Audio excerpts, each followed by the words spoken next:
Guys,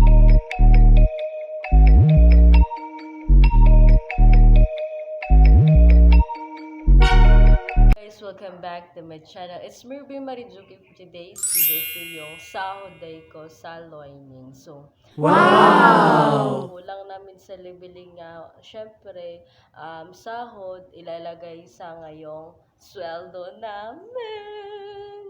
Napaka-excite ba sa ating sweldo na? At syempre, loining. So, ano ba yung trabaho namin sa loining? Di ba yung nalaman nyo na libiling lang yung trabaho namin? So, back up lang kami, kaya napunta kami sa loining. Hindi sana ako papayag sa loining kasi ng isda.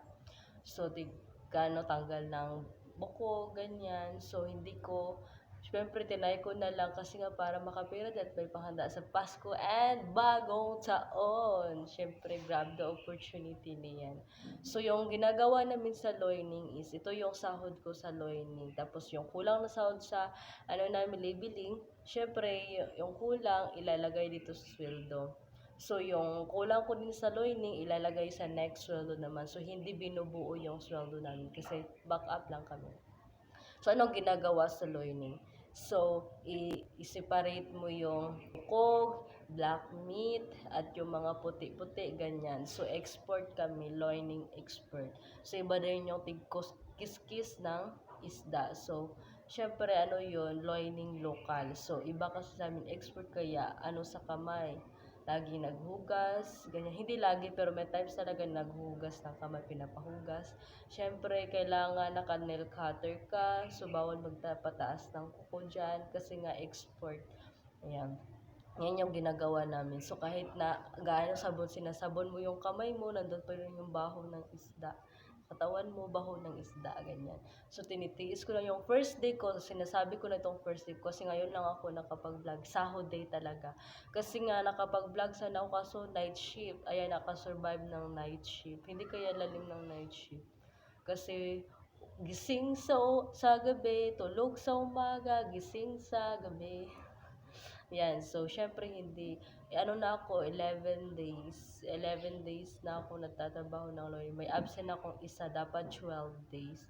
So may absent ako isa, kaya 11 days. Kasi nung first time ko sa loining, mahinhin ako, yung mahina ka sa pag ng black meat, sa pag-separate kasi first time ko. Pero kapag nasaya, sakit ng katawan.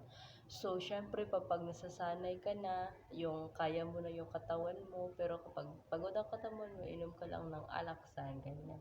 Syempre, para bumalik yung syempre, nung night shift ako, hindi ko kaya kasi yung eye bag, tingnan mo, may eye bags ba ako? Ganyan, hindi pa pero, dahil excitement kasi nga sahod day na. So, ipiflex ko yung sahod day ko ngayong araw to sa my other work experiences sa day ng loining. Pagkatapos sa libiling, loining. So, may tatlo na yung experiences ko. Yung may janitor, labeling, loining, ganyan. So, yung mga background experiences ko sa buhay. So, ito na yung pangkatlo. Pangalawang check-in na ito ngayon.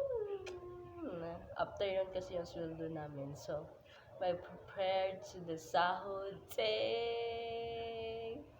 So, ayan guys, i-share ko lang sa inyo yung mga experiences ko sa learning at sa sahod day ko kasi hindi ako medyo nakapag-vlog kasi nga night shift.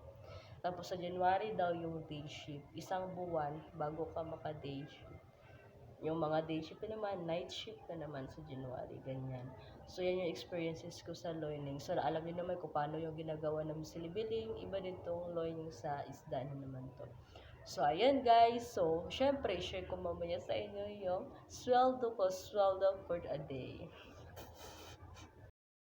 Sahod ko! So, actually, dalawang cheque ang nakuha ko. Kasi nung may sweldo ako sa labeling. Kasi doon sa labeling, kasi yung first sahod ko, hindi buo yung pagkabigay. So, dahil next sahod ngayon, dalawang cheque sa akin sa loining at saka labeling. So, syempre, may absent ako na isa, kaya isasahod ko.